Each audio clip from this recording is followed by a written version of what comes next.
여러분, 저는 QLD 같은 레버리지 ETF에 투자를 하고 있는데요. 그런데 가끔 이런 질문을 받습니다. 레버리지 ETF에 대출까지 더하면 수익이 더 커지는 거 아닌가요? 하는 질문이에요. 결론부터 말씀드리면 저는 절대로 하지 않습니다. 오히려 레버리지 ETF에 대출을 더하는 건 투자가 아니라 계좌를 파괴할 확률을 높이는 행동이라고 생각해요. 오늘은 제가 왜 그렇게 단호하게 말씀드리는지 이야기해 보겠습니다.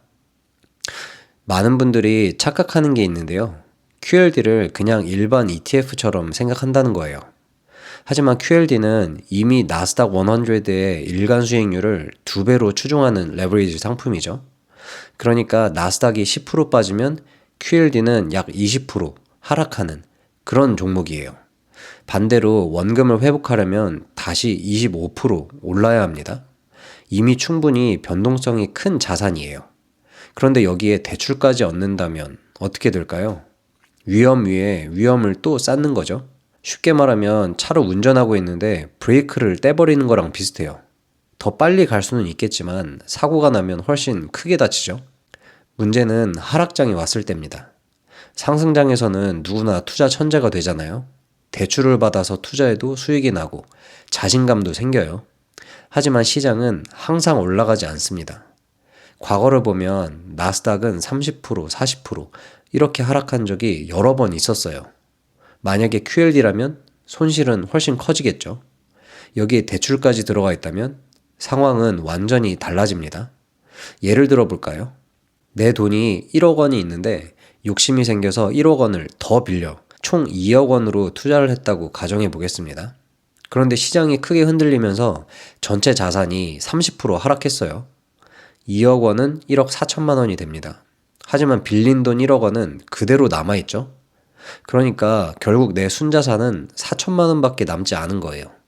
내 돈 1억 원이 순식간에 60% 이상 증발한 겁니다. 그리고 이게 끝이 아니에요. 이자 부담은 계속 생기고 증권사는 여러분의 사정을 봐주지 않죠. 가장 무서운 건 마진콜입니다. 많은 분들이 이 부분을 가볍게 생각하실 수도 있는데요. 하지만 저는 마진콜이야말로 가장 무서운 존재라고 생각해요. 하락장이 오면 우리는 원래 그냥 버티면 됩니다. 시간이 지나면 시장은 결국 회복을 했으니까요. 문제는 대출이 들어가면 버틸 권리 자체를 잃어버린다는 거예요. 담보 비율이 무너지면 증권사는 강제로 주식을 팔아버리죠. 내가 팔고 싶어서 파는 게 아닙니다. 팔기 싫어도 팔리는 거예요. 가장 공포가 극심한 그 시점, 가장 싸진 시점, 가장 버텨야 하는 그 시점에 시장 바닥에서 강제로 퇴출당하는 거예요. 그리고 아이러니하게도 시장은 그 이후에 회복하는 경우가 많습니다. 버틸 수만 있었으면 다시 올라왔을 텐데 대출 때문에 그 기회 자체를 빼앗기는 거예요. 저는 이게 대출 투자의 가장 큰 비극이라고 생각합니다. 심리도 완전히 달라지죠. 제가 늘 강조하는 게 있는데요. 하락장은 위기가 아니라 기회라고요. 현금 비중이 있다면 떨어질 때 더 싸게 살 수 있고 적립식 투자를 하면 변동성을 내 편으로 만들 수 있다고요. 그런데 대출이 들어가는 순간 모든 게 바뀝니다. 하락장은 기회가 아니라 공포 그 자체가 돼요. 하락하는 숫자가 보일 때마다 불안해집니다. 잠도 안 오고요. 뉴스에 집착하게 되죠. 결국 사람은 이성적으로 판단하지 못하게 됩니다. 투자의 가장 큰 적은 시장이 아니에요. 공포입니다. 그리고 대출은 그 공포를 몇 배로 증폭시키고요. 사실 저도 한때는 생각해 본 적이 있습니다. 대출을 조금만 쓰면 수익이 훨씬 커지지 않을까. 그리고 굉장히 달콤한 유혹이죠. 하지만 시간이 지나면서 깨달았는데요.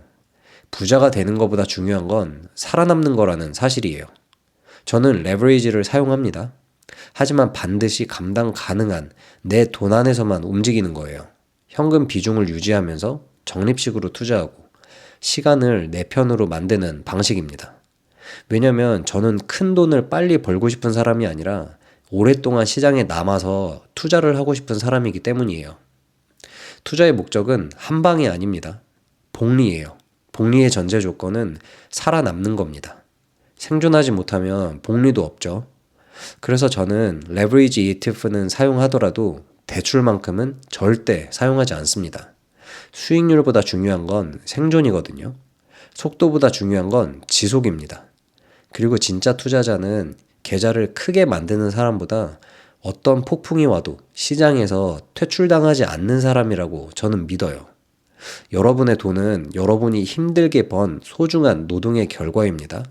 그러니까 제발 그 돈을 빚과 욕심에 맡기지 마세요. 천천히 가도 정말 괜찮습니다. 중요한 건 오래 가는 거, 그거 하나예요. 여러분은 대출을 받아서 투자를 해보신 적이 있나요? 아니면 지금 대출을 받아서 투자를 하고 계신가요?